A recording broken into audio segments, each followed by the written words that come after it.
Shreya, can you see the screen? Past is not equal to the future, if you wish. We didn't get to choose the family we were born in. We may have made mistakes in the past. We may have made some choices we wish we had not. Well, if you want a different future, all you need to do is reflect upon the choices and beliefs and actions of the past that have created your present and make different choices, more empowering beliefs, and greater positive actions to custom create your future.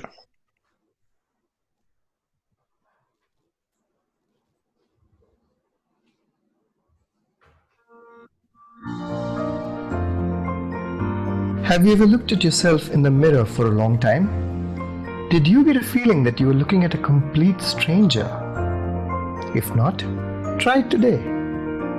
Ask the stranger for an introduction. Converse with the stranger. Enjoy the answers.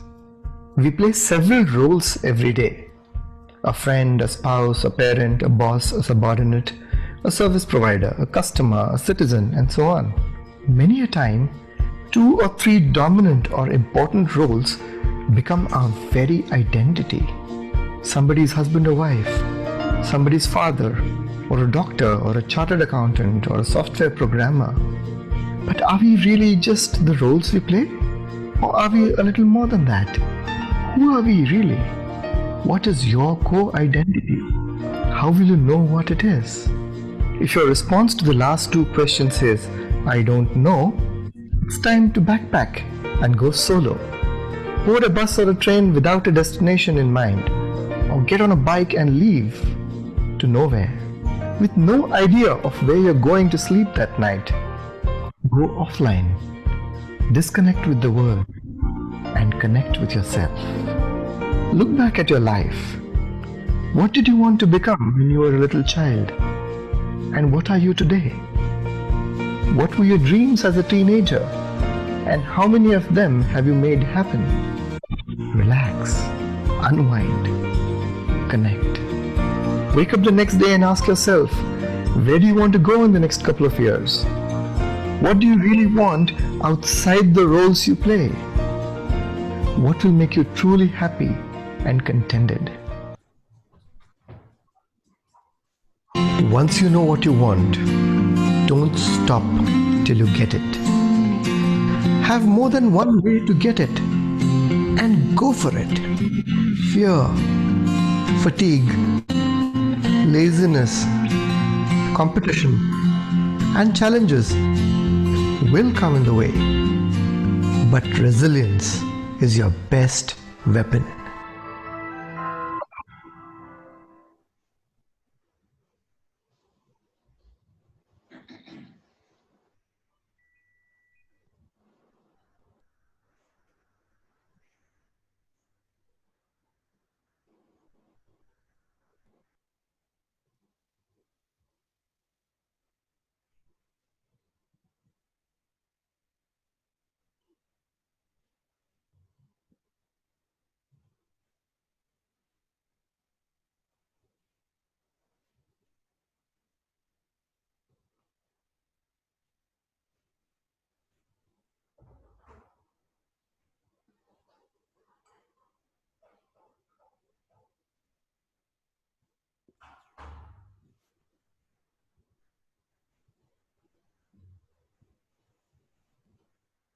Good evening, ladies and gentlemen, and welcome to this mega learning event.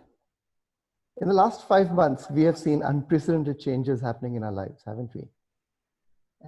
And while some people have pressed the panic buttons and they've been largely affected very adversely by the pandemic, we've seen that some people have actually taken this as an opportunity to grow, to learn, and do things they've never done before, or have gone ahead and done things a lot better than they've ever been doing.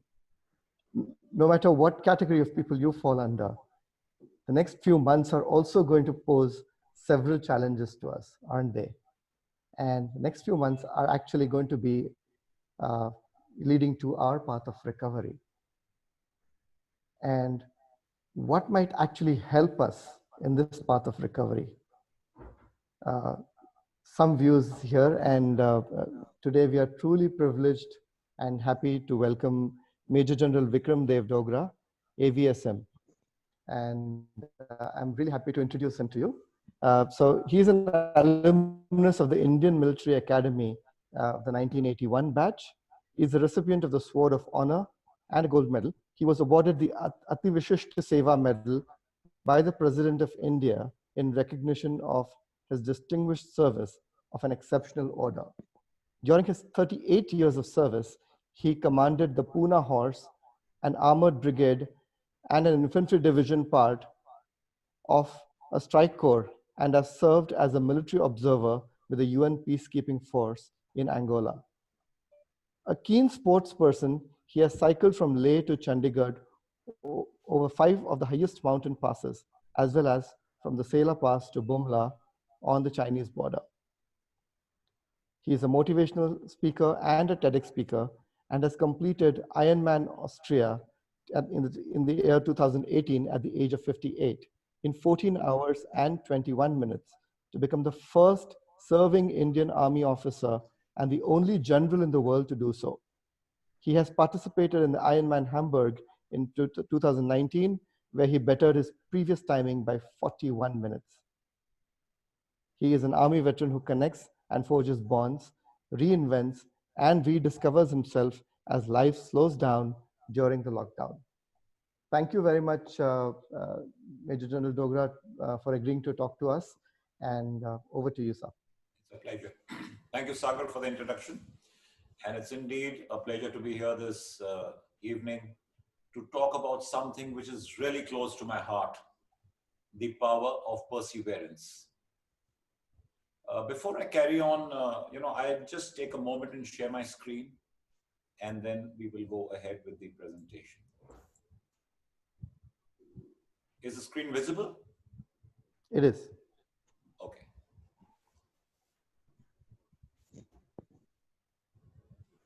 So when I talk of perseverance, I want to also speak about pain. At some time or the other in our lives, we all go through this feeling of pain. There is pain when things don't work the way they are meant to go. And this pain, in a number of cases, acts in a manner where it discourages us from following or pursuing what we were doing. But is pain a reason to quit? I don't think so.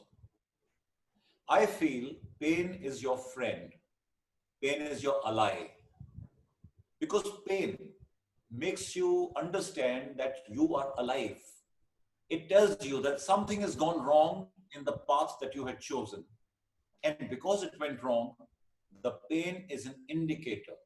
It's a message to you to take stock of what is happening, review the situation, and then proceed ahead.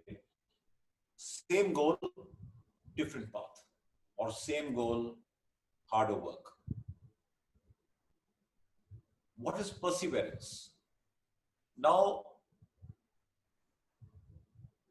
perseverance actually, in my opinion, is one single factor that can help you achieve or attain or realize your dreams.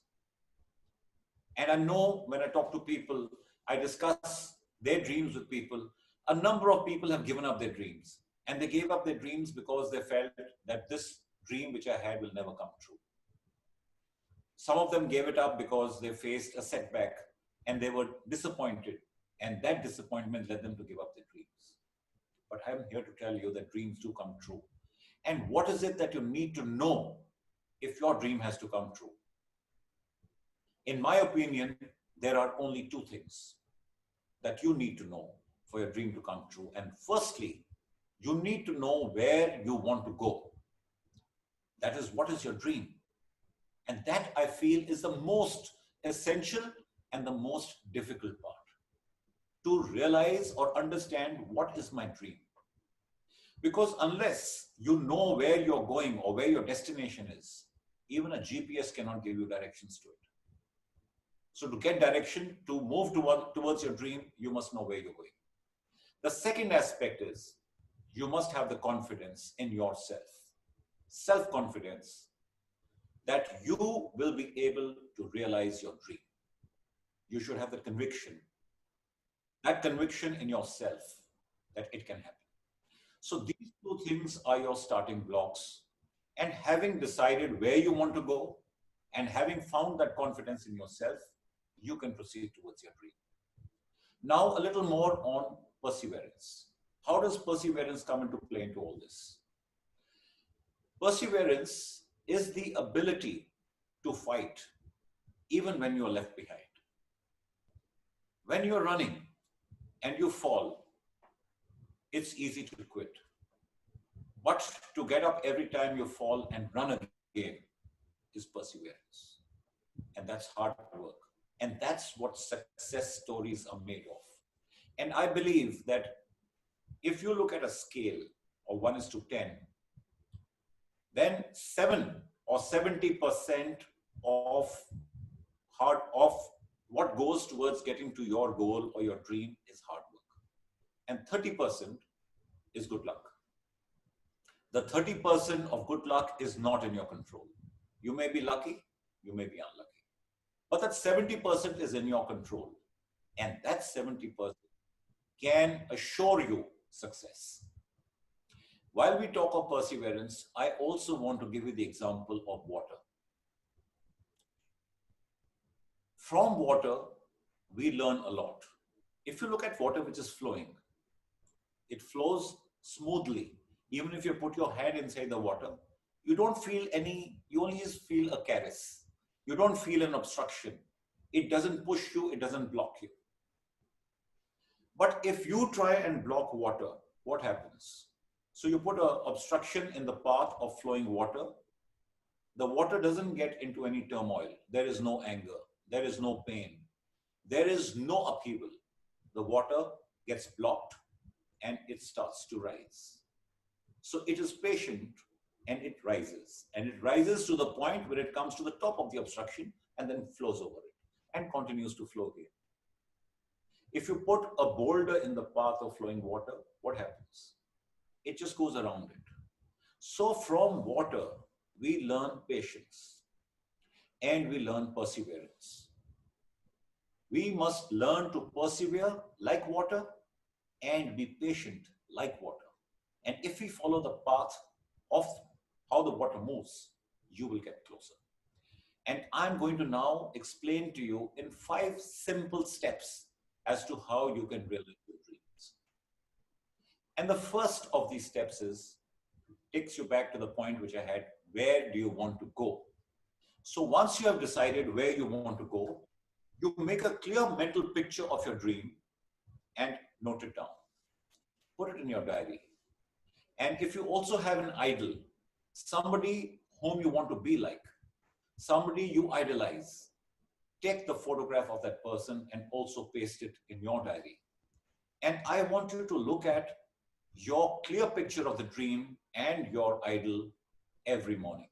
Every morning that you wake up, refresh your dream and refresh what your idol looks like. And how does this work?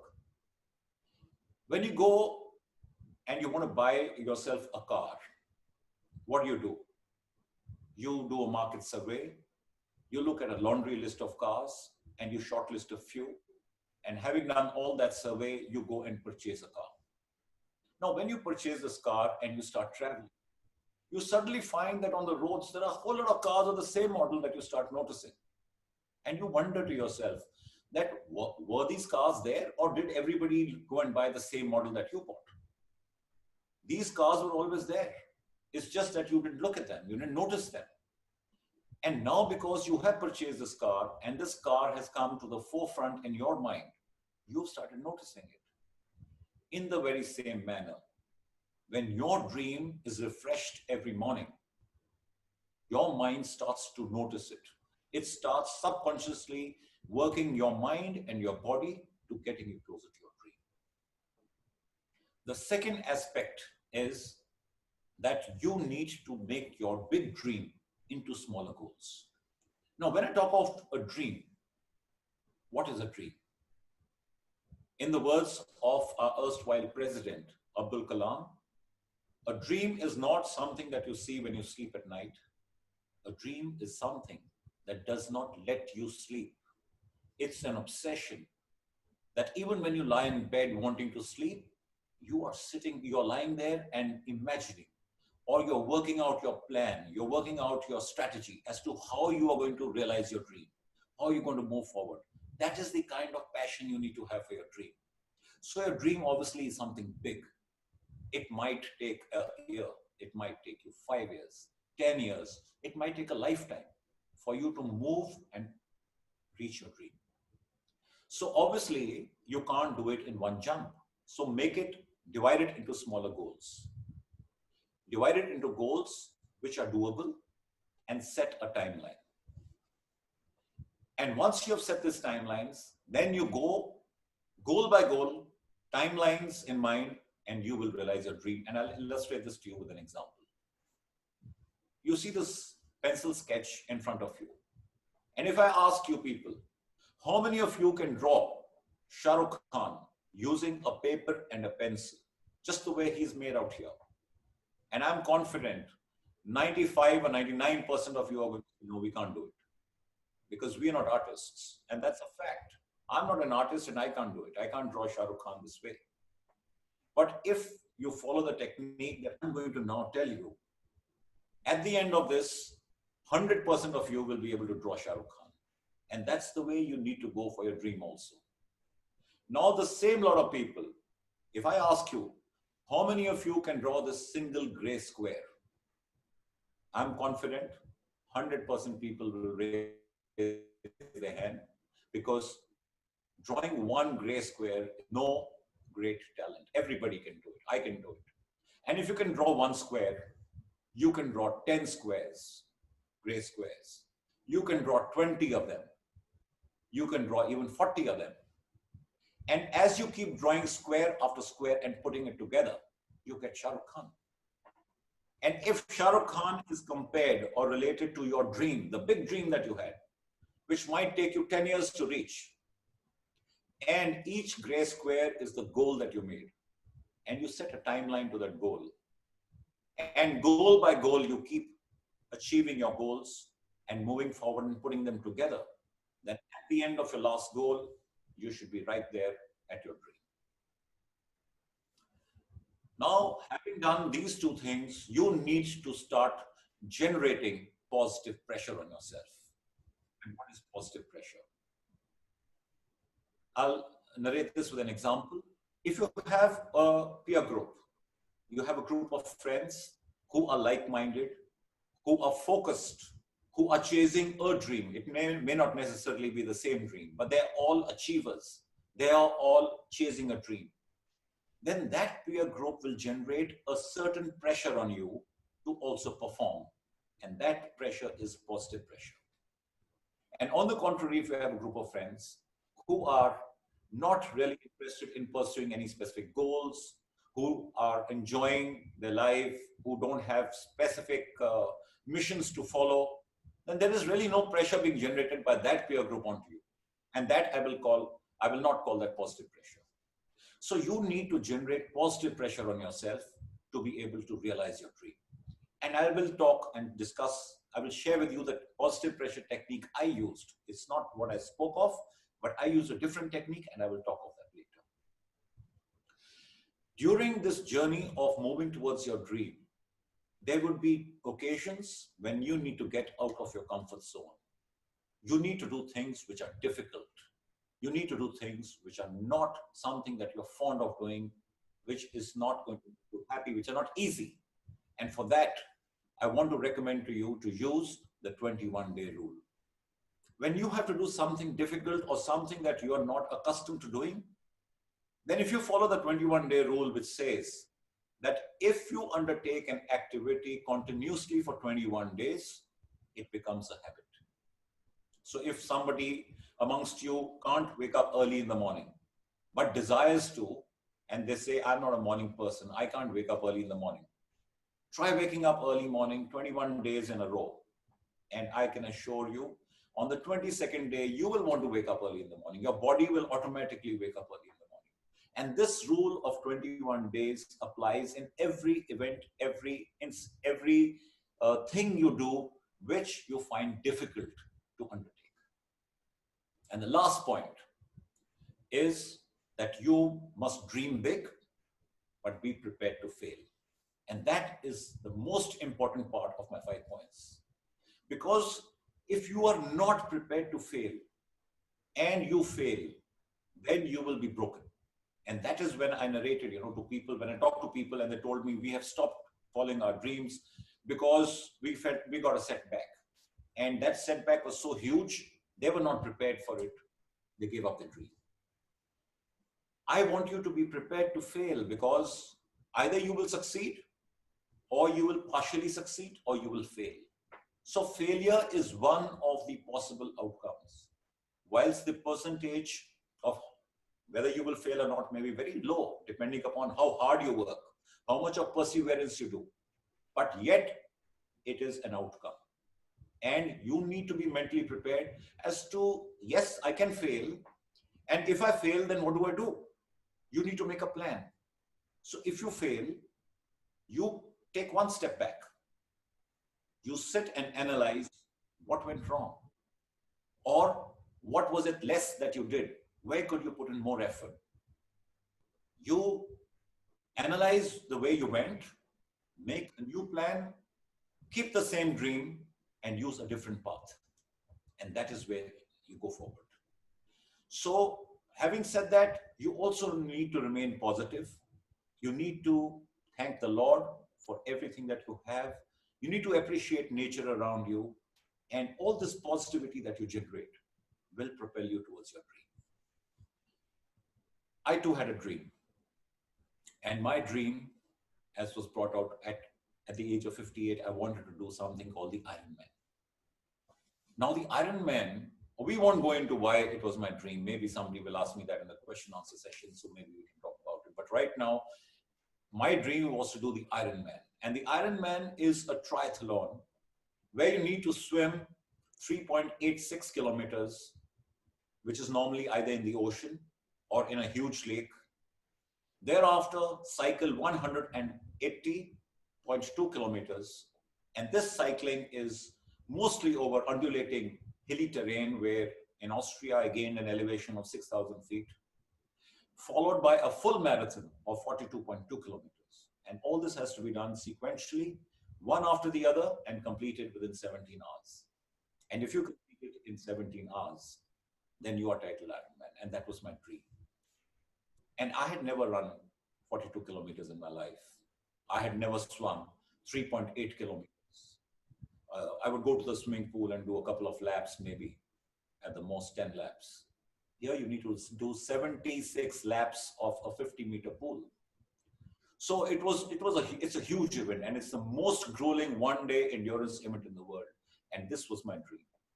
So I will share with you a small video on what the Ironman is like, and then I will go ahead and talk to you about what I learned out of it. But before that, I will also share some challenges. When I made the Ironman my dream, I faced certain challenges, as you will face. When you have a dream, there will be challenges. They may not be the same challenges that I faced, but there will be challenges. And the whole purpose of sharing my challenges is to tell you as to how you need to look at the solution and not the problem. How you need to find answers to the challenges that you will face. So the first challenge that I faced, and you will also, is the mental challenge. To convince yourself that, yes, I can do this. Like I said, the dream is big. Not only my dream, even yours will be big. And when you have a big dream, you have to convince yourself that, yes, I'm capable of getting there. And that is the most difficult challenge. Having overcome that challenge, then was my next challenge of physically training. Because you've seen the event, it's long distances. You need to physically train for it. And that was a huge challenge, because lots of time and energy needs to be spent training. Thereafter, I was working. I used to go to office and come back in the evening, spend about 10 hours in office. Thereafter, only 14 hours of the day was left to me, in which I had to sleep, eat, train, and do everything else. And just to give you an idea of how much time it takes to train, to swim 3.8 kilometers needs between 1 to 2 hours. To cycle 180 kilometers, you need between 6 to 7 hours. And you need between 4 to 5 hours to run a full marathon. So if you look at the time which is available, 14 hours, and you were to deduct, do a little bit of mathematics, that this is the amount of time it takes to train, then you know how much time is left for sleep and how much time is left for everything else. So it's the huge problem is time management, and we will talk more about that. The next challenge was to do with the sun, the pollution in Delhi, the traffic. You can't cycle on the roads because there's so much of traffic. You need to cycle 180 kilometers. And the equipment is not made in India. So either you import it or you buy whatever is available. So these are the challenges that I faced. And last but not the least was the challenge of family and social life. Because you are devoting so much of your time for something else, you can't compromise on your primary job. 10 hours gone, 14 hours left, 7 hours of sleep, 7 hours left, 6 hours of cycling or 7 hours of cycling. That's it. You need to eat and you need to socialize and you need to spend time with your family and do whatever else. So that's where the challenge lies. We will talk about it. Now the small video which I want you to take a look.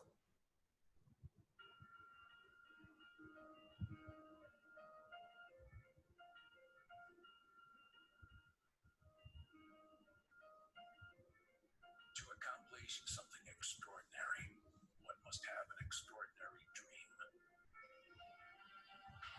A goal so high, a journey so demanding that its achievement to most seems impossible.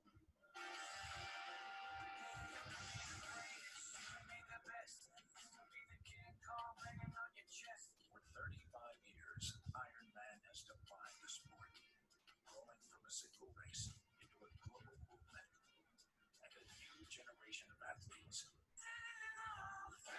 So this is just giving you an idea as to what the Ironman event is all about. The hardships, the effort required. 25 countries with over 200 events. Iron Man inspires us to reimagine our limits, to set our sights higher, to go farther than we ever have before.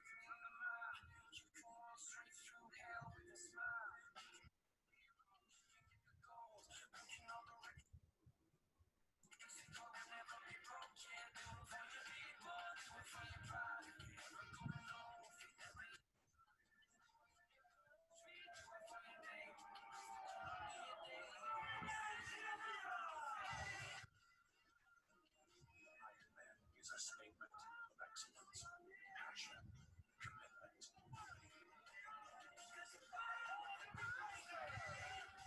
It is a test of physical toughness and mental strength. Man is about persevering, enduring, and being a part of something larger than ourselves. It shows the heights that can be achieved, push beyond our boundaries,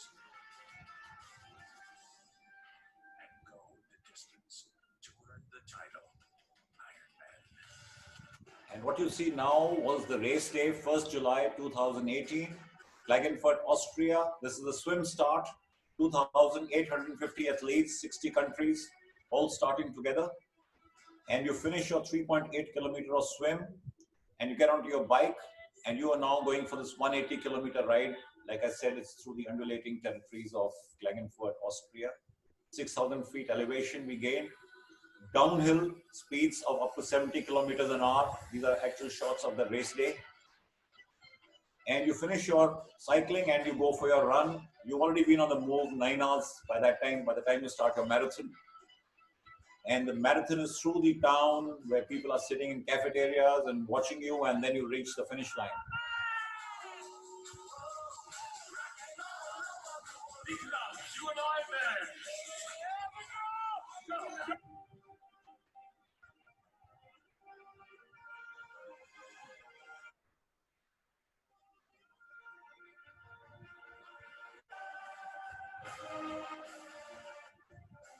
So the message I'm trying to give you here is that anything is possible if you persevere. And perseverance is the key to doing anything and everything in life. Okay, now let's take this forward. Sorry, did I stop sharing my screen? I'll just go back.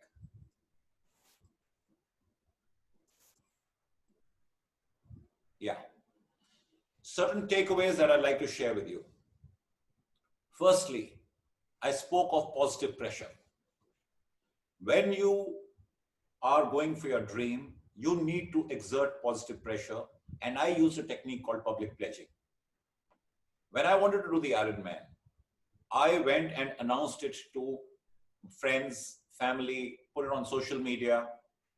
And the reaction I received was mixed. There were people who were very happy that I was going for it, and those were very few in number. And 90% of the people tried to discourage me. And you will also find such people. 90% of the people you discuss your dream with will discourage you. You need to ignore them. So there were people who told me, oh, you're going for the Ironman, and they had a smile or a smirk in their face. And that smirk would say that, you know, this guy is biting off more than he can chew. I know that you can't do it. They won't say that to me, but it was quite evident from the body language and the way they smiled. So having publicly pledged, I basically did this so that I did not leave any window for me to escape from my journey. Because I knew that when I train, and I train those long hours that I spoke to you about, and the training is tough, I would want to quit. But to prevent myself from quitting, I did not leave a window open. Because public pledging made me ensured that I don't quit, because I knew if I quit, those guys who were smiling will then laugh, and they'll say, I told you he can't do it. He's just, talking big.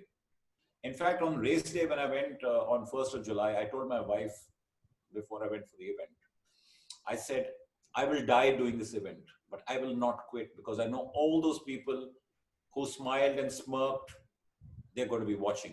They're going to be monitoring me on the app. So there's no question of my quitting. So public pledging is a good technique if you want to prevent yourself from also not quitting when the going gets tough. Second, you need to get used to getting out of your comfort zone. We are in our comfort zone when we follow our daily routine. When whatever we are doing, we follow that routine, we feel comfortable. But for achieving or realizing your dream, you will have to do things differently. You will have to move out of your comfort zone and do it differently. That training which I was doing after coming back from office was not my comfort zone. I was moving out of my comfort zone. So you need to get used to moving out of your comfort zone. Commitment. Once you have made up your mind as to what your dream is, then you need to commit. And when I say commit, you need to give it your 100%. It cannot be a lukewarm effort that today you're on, tomorrow you're off, or you say, okay, let's take it. Maybe I'll do it. Maybe I won't. No, it doesn't work like that. Commitment is essential, and commitment has to be complete. You have to then invest in time, in money, in energy towards your dream.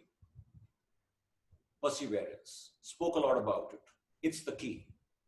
Perseverance and patience. Because results don't come easy. Results don't come in a hurry. You will start working towards your dream. Your dream might take you 10 years to reach there. So there will be impatience. You will be wondering, I am working for my dream. I don't see results. I am running every day. I don't see myself improving in my running. You need to be patient. So understand that results don't come overnight. And patience will be the virtue you need to go ahead. Time management. I spoke about the thing that I was working. And so how was I managing my time? I used to come back from office, change on a weekday, run from 7 to 10 thrice a week. And the other 2 days, I would swim 7 to 10.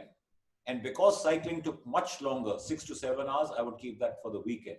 And on weekends, when my friends were partying and they were, inviting me out for dinner or other stuff, such gala scenes, I would be cycling on the expressway from Noida to Greater Noida in Delhi, doing 4 rounds of that. One round is 48 kilometers from 2 at night to 9, 10 in the morning. That was to avoid what I said, challenges, the heat, the traffic, the sun. So I used to do it by night. And on Sunday, the rest of the day when I would get back after cycling, I would relax. So that is the way you need to manage your time. Discipline. You can't achieve anything big unless you have discipline. And here I mean self-discipline. And I equate self-discipline to self-love. If you love yourself, everybody loves themselves. If you love yourself, then you will do whatever it takes to achieve where you want to go or what you want to do. For example, somebody says, I want to lose weight, I don't get the time. I'm so busy at work, I come home late, thereafter I'm involved with the children or whatever else. That's not going to work. If you love yourself, then you will find the time. Then you will refuse those sweets when they are served to you. You will not reach out for the chana bhatura plate when it is served to you because you love yourself. So self-discipline is equal to self-love and as important as perseverance. Optimism. You must remain optimistic throughout your journey that your destination will arrive. But there are times when you're low, when you're feeling down. So I spoke of public pledging, and that was to stop you from quitting, and that was trapping yourself by pressure from outside. Now, for raising your own morale from within, I recommend to you a technique called visualization. You need to start visualizing your success. Imagine how you will feel when your dream comes true, how your parents will feel, how your near and dear will feel, how everybody around you will feel when you realize your dream and how you will feel. And that visualization will help you motivate yourself. I used to keep thinking, how it would be when I run on the red carpet and the man is shouting, Vikram, you're an Iron Man. So that's a great way to motivate yourself. Dream big, but prepare to fail. Because your dream cannot be something small. If it was small, then it's no more a dream. You will realize it overnight. So dream has to be big, but be prepared to fail also. Compete only with yourself. Do not have any competition with the people who are around you. You might find in your peer group, which I spoke of, there may be people chasing the same dream as you are. Their pace, their goals, their timelines may be faster than yours. They may be different than yours. Don't get yourself influenced by their pace and their timelines. I have seen athletes getting heart attacks because they didn't stick with their own time. They started chasing other people's times. They started competing with other people's. And I've seen people have a heart attack in the swim of the Ironman. You need to only keep your own self, your own time plan. Compete only with yourself and don't worry about what your neighbors are doing. Self-belief. Confidence in yourself. Self-belief has to be there that you are going to do it. And last but not the least, that age is just a number. You are never too early and you're never too late in life to do anything that you want to do.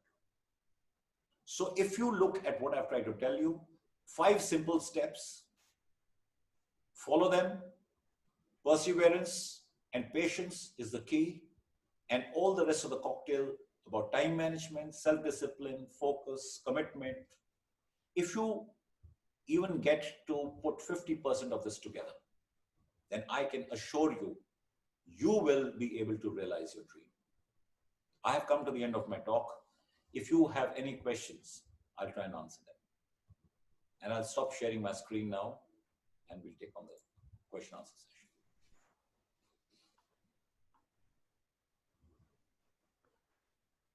Thank you, General Dogra. While I'm just trying to overcome my goosebumps, a couple of questions that come to my mind here.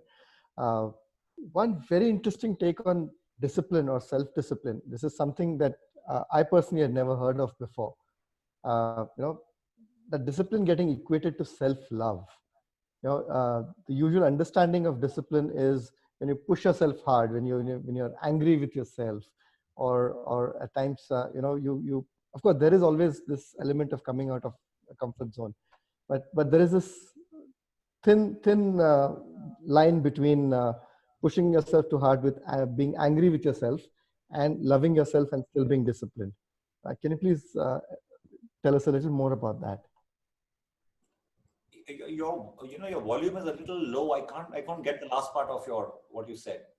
Yeah. So you're saying discipline is usually understood to be something that one does when they're angry with themselves or they're pushing themselves very hard. And here we see an equation between discipline and self-love. So, See, so this is, normally we associate discipline with being regimented. right. That is also there. So it's not to say that that discipline is not there, or there may be institutionalized discipline. That's also there. But the meaning of discipline, which I am trying to put here to you, is because this is your dream, and I will now, let's put it with an example. Let's take my own case. I wanted to do the Ironman, and I knew I needed to train. I had never run 42 kilometers. And to run 42 kilometers, obviously, it's not something that can happen overnight. You start with 10, and then you go to 15 and a half marathon, and then 30 and 35 and 40, like that. So it's going to take time and lot of practice. Now, I know that has to happen, but if I don't do it, then I don't have the self-discipline to realize my dream. Now, who suffers when I don't do it? I. It was my dream. I didn't have the discipline to do it. So I'm the sufferer. And therefore, if I love myself, I need to do whatever is required to get to where I want to go. And that is why I'm equating self-love to self-discipline.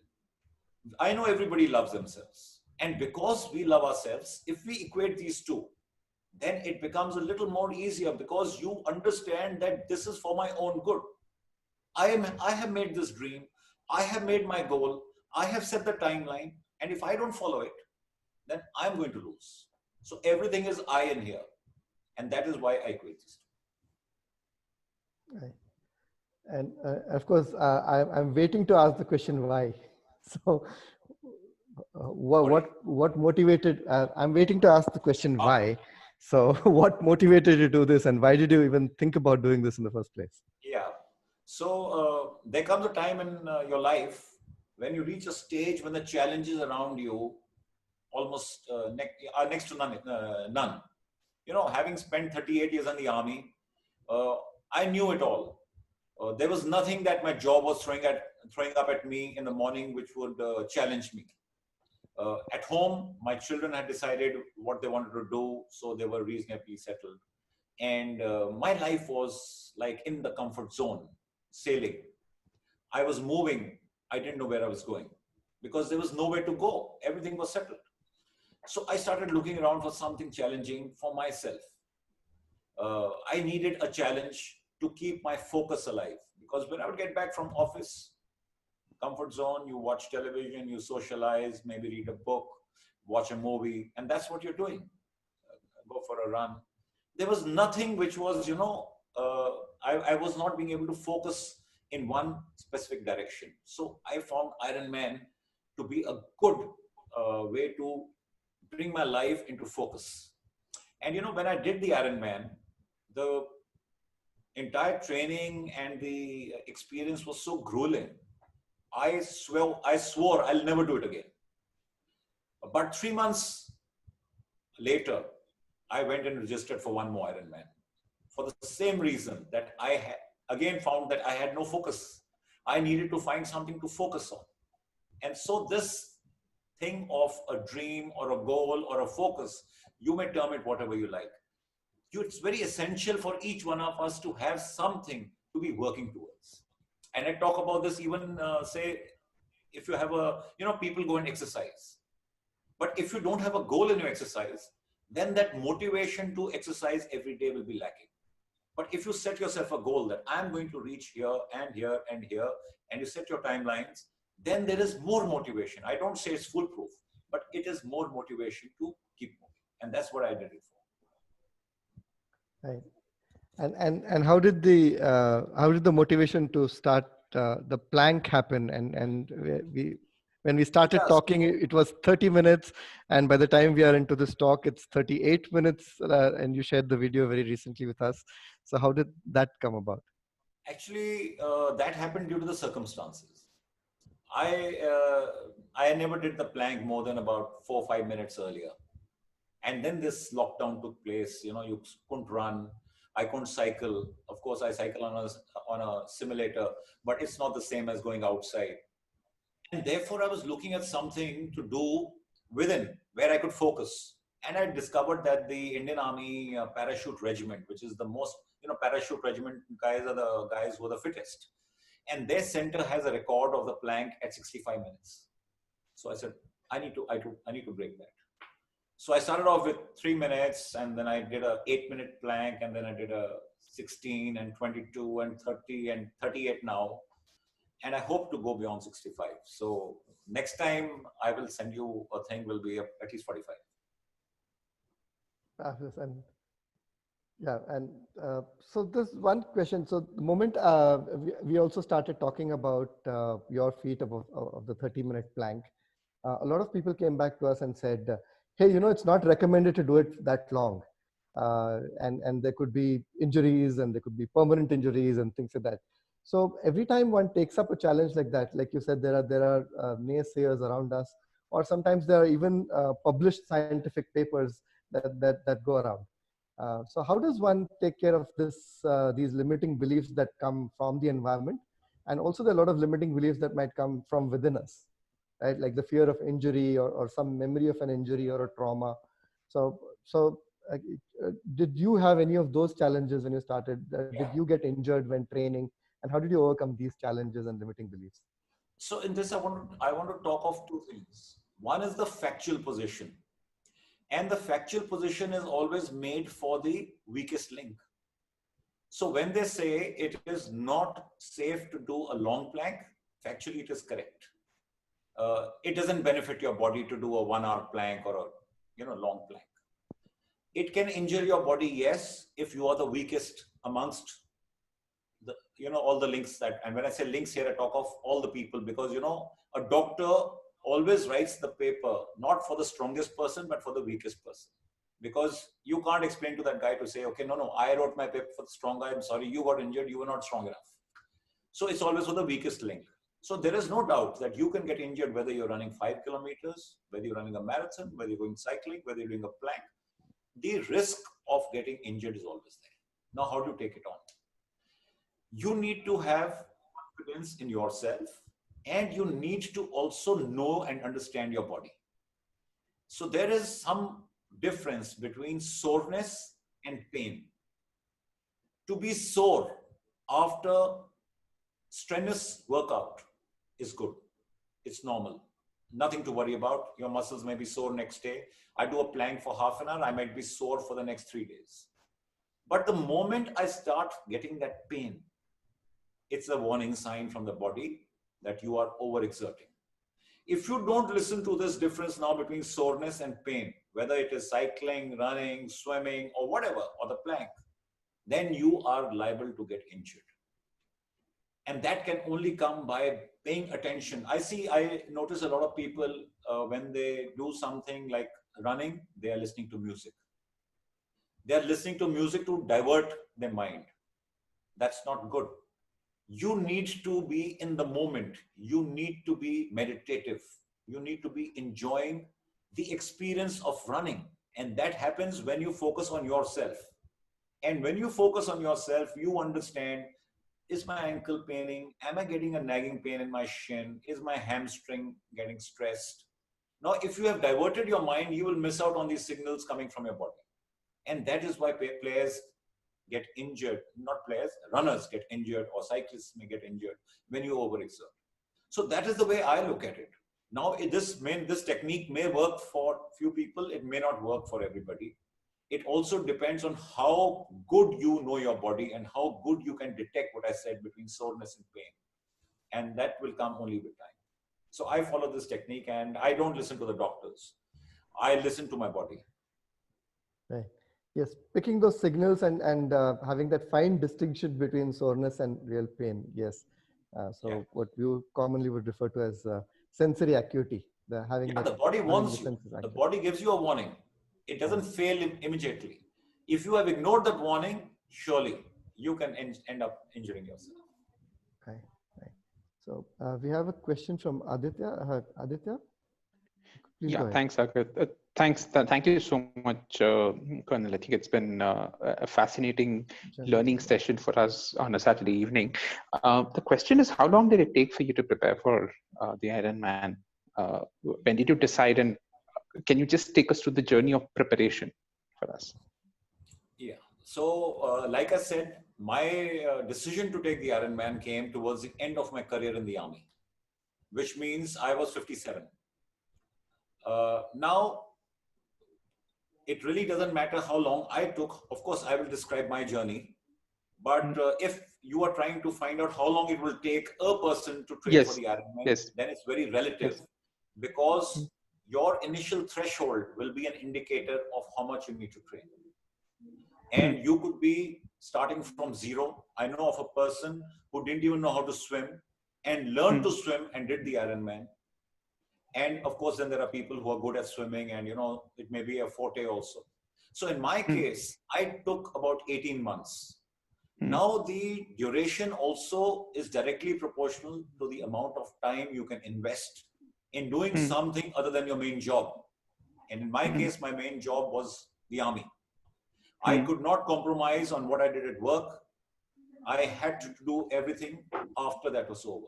And therefore, when you make your goals and set the timeline, one of the factors which will be indicative of how much time you're going to take to reach your dream will be on how much time you can invest towards that dream. So if you were, say, a person who doesn't have as much time as I had, you might need even longer. And if you're a person who has more time than I had, then you may even take less time because, the more you train, the faster the event can come to. Now, in my case, I took 18 months because I was working. Wow. Also, recovery as you grow older takes longer. I will tell you today, I never did a 42-kilometer run before I did the Ironman. Even in the Wow. training, I did 42. The first 42 in my life was at Ironman Austria. And the second 42 kilometers in my life was at Ironman Hamburg. Never before, never after. Because if I run 42 kilometers, I need 1 week of recovery time. So your 18 months will become 24 months. If you were to do an Ironman, complete Ironman, say, as practice, you need 3 months to recover fully before you do the next Ironman. So the body takes a toll, and that has to be kept in mind in how much you train for an event. So it's not advisable to do the complete Ironman unless you have adequate time. If you want to train, you may, like it worked for me, it may not work for other people. So don't take it as advice that I'm giving them. I'm just giving them the concept that you could do a 35-kilometer training, 35-kilometer run, and then on the race day, 42 will be cakewalk. You don't have to keep doing 42. But if you have the time and you have the energy, keep doing a 42. The professional guys, they go for a 50.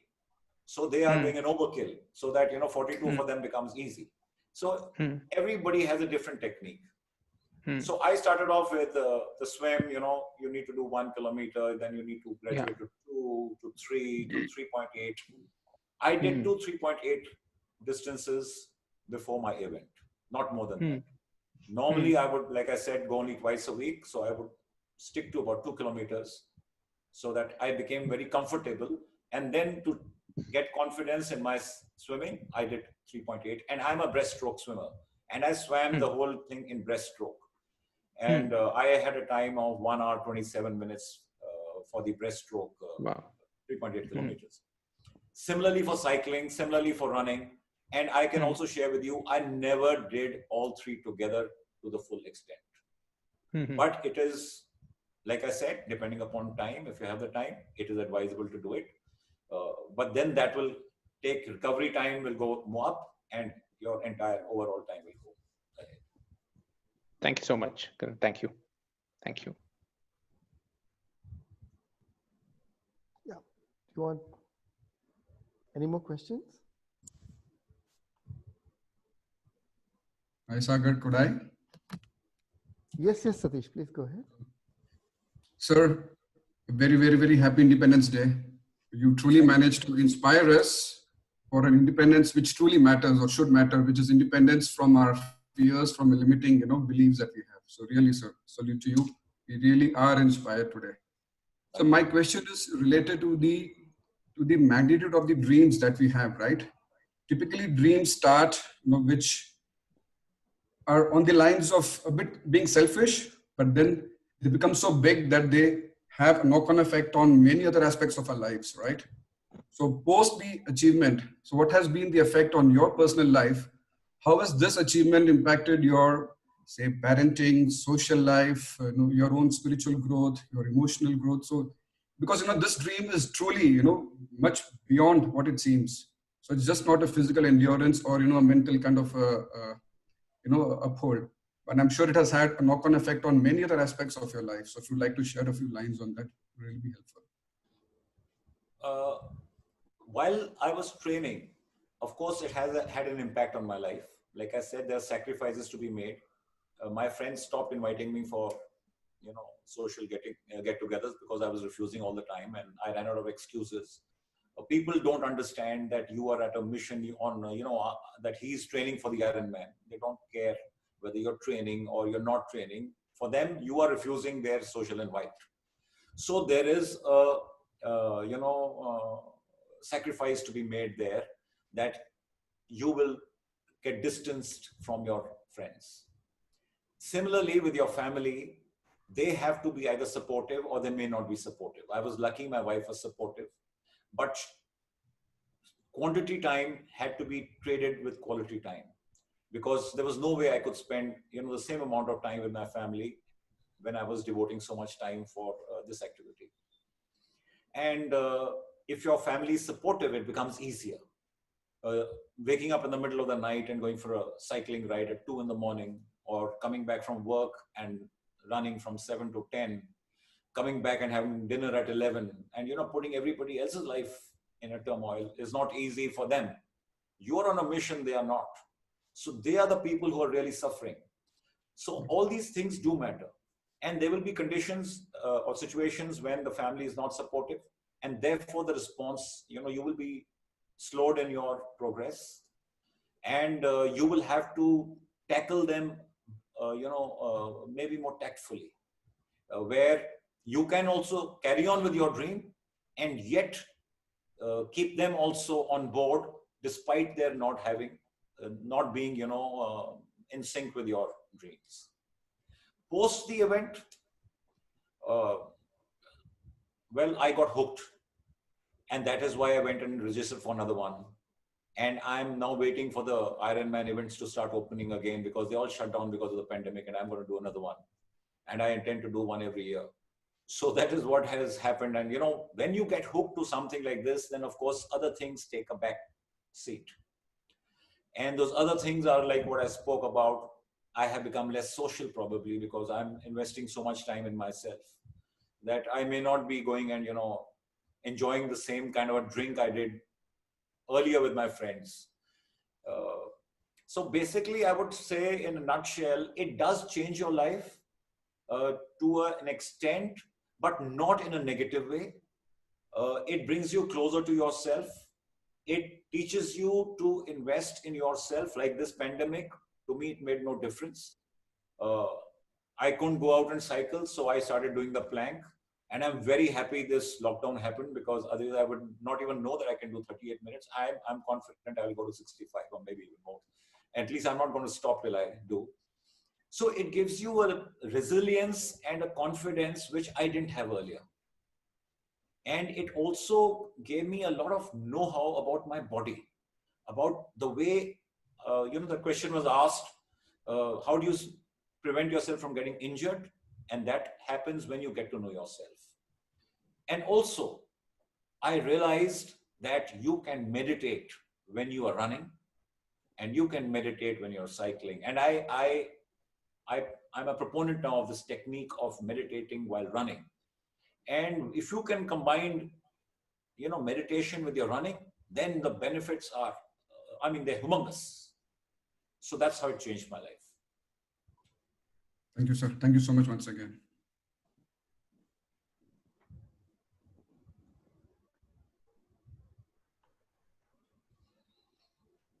Yes. I We have a think we question don't have from any more Geeta. people. We have Geeta has typed a question here. What did you feel when you realized you have achieved your outcome of being the Iron Man? And how did you celebrate this victory? To be honest, it was an anticlimax because the build-up was so much. I had rehearsed it so many times in my mind as to my race strategy, how I'm going to go through it, that when I did it, it was just like I had already done it earlier. That was the first time. But when I went and did it the second time, I was more emotional. It's funny. I should have been emotional the first time, but I wasn't. But the second time I was very emotional because I managed to cut down 41 minutes on my time. And my whole purpose of going there was to reduce my time. So I was very happy with myself.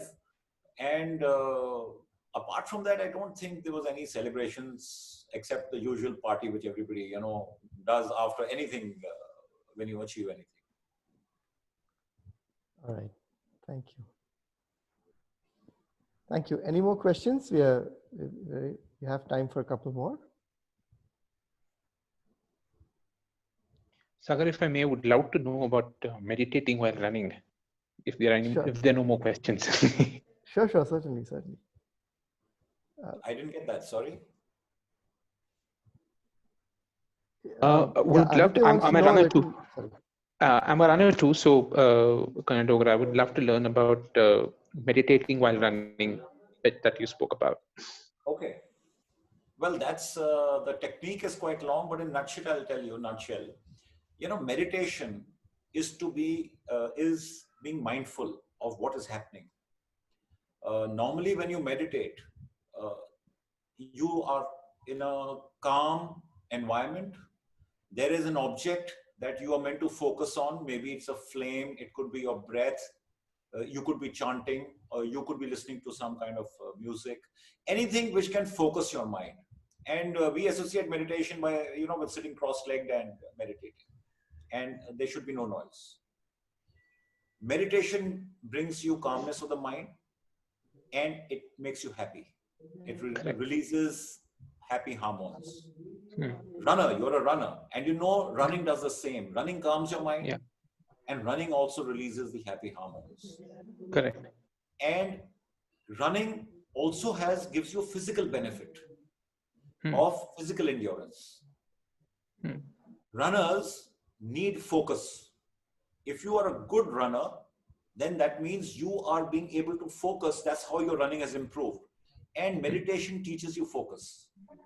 So if you can focus during running on yourself rather than on what is happening in your mind, normally when you go for a run, and let's not take the case where you're trying to distract yourself with music, you're going for a run, you will find thoughts coming into your mind about what you did at work, what you ate, what you're going to eat, whom are you going to meet, your plans for the future. All those funny thoughts keep coming through your mind.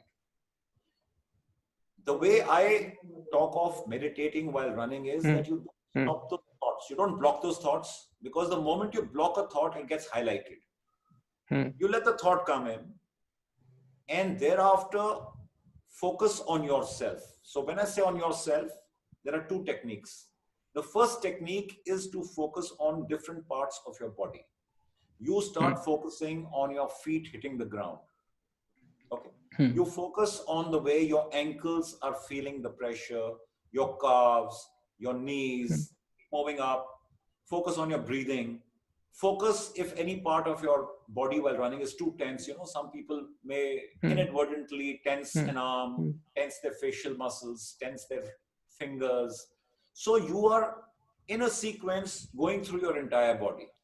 So what happens with that is that you are getting to experience what is happening at that moment. You're getting mindful.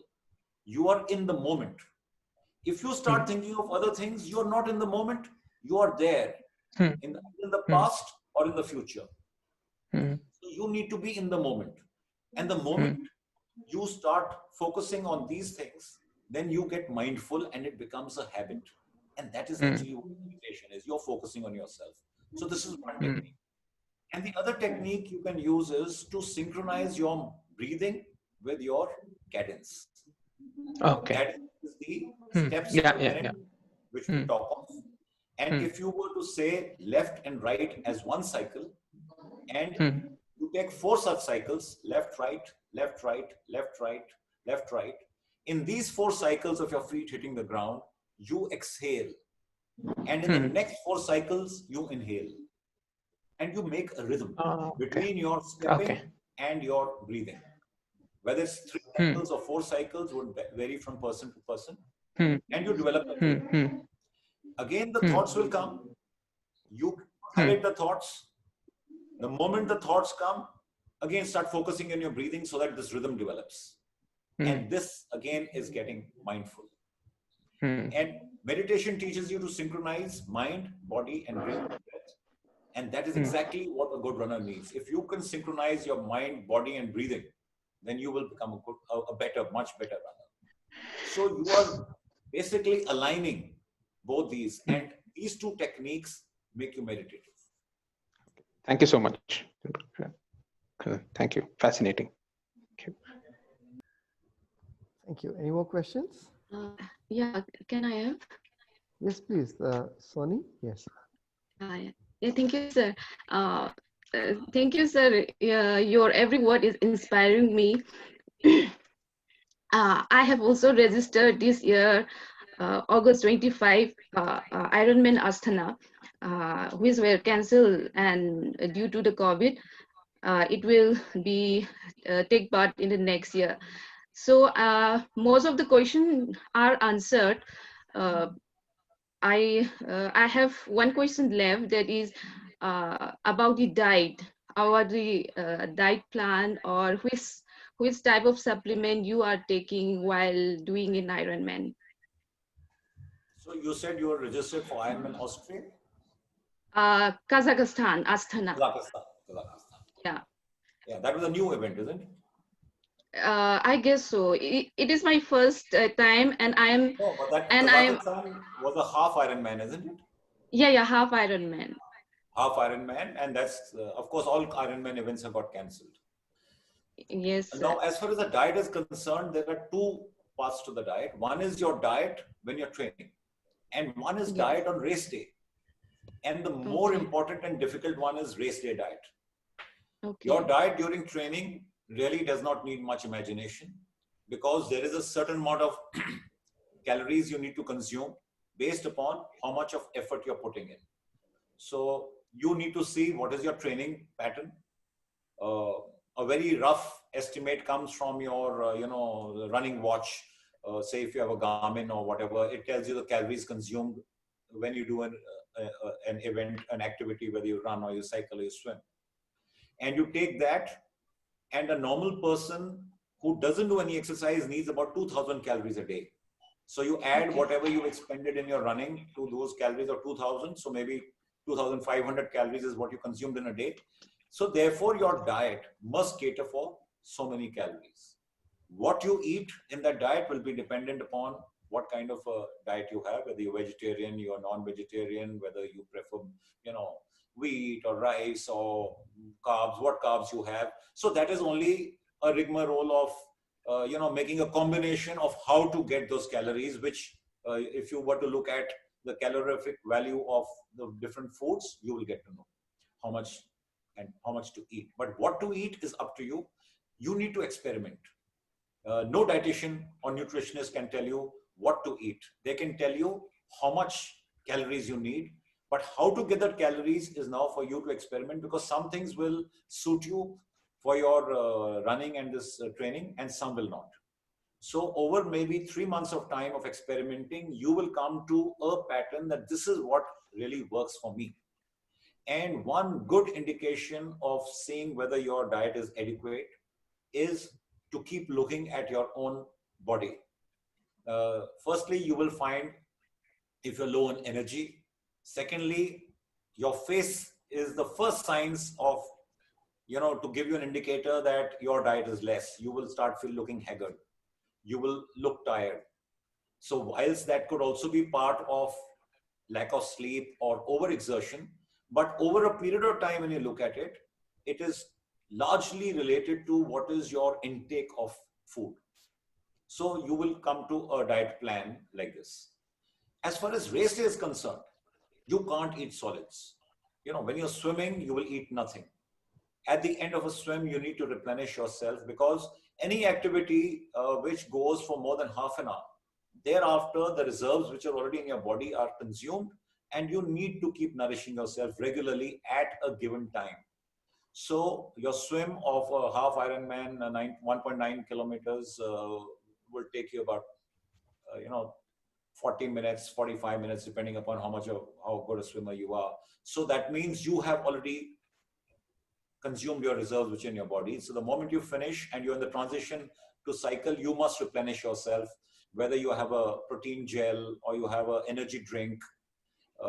Don't go for solids. They won't digest, because when you are working out, all the blood goes into your muscles and no blood goes into your stomach for digestion.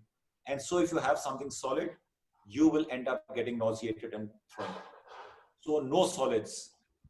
You may have some chips or something which you'll find on the stands when you're taking part in the event, but other solids you should avoid.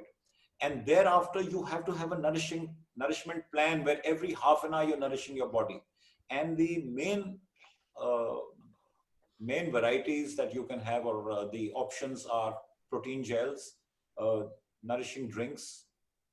There is another thing called Perpetuum. Perpetuum is a solid fuel where you add water, and every scoop gives you 1 hour of energy. So you will have to again try out what works for your body, because you can't leave that for race day. So in your training, you have to experiment with different kinds of nourishing plans, different kind of nourishing options to nourish your body. Otherwise, you will find something is not suiting you, because race day, they do provide you with stuff out there, but it may not be something that you are used to, or something that may not go with you. So I think on an event like this, I can only talk about that much. If you need more information, just get in touch with me on Instagram, and I will give you detailed information on how you to go about it. Okay, sir. Thank you so much. Oh, well, thank you so much, General Dogra. It's been a fabulous 1 hour. I've thoroughly enriched, and a lot of insights. The mind and body connection, right from knowing your body, understanding the signals to your body, to overcoming limiting beliefs. There's so much that goes in the mind as well as in the body when something like this happens. So thank you so much. You've left us all very enriched. I would also like to take this opportunity to thank Nadisha Mitra and Shreya Verma, who have helped us to put this event together. Thank you so much. If you have any more questions, we are happy to pass them on to General Dogra. And thank you so much all for attending. Thanks a lot, and wish you all the best. It's been a pleasure being here, and thanks for the patient hearing. See you. Thank you so much, General Dogra. Thank you so much, Sagar, for putting this together. Thank you. Thank you. Thank you. Thank you. Bye-bye.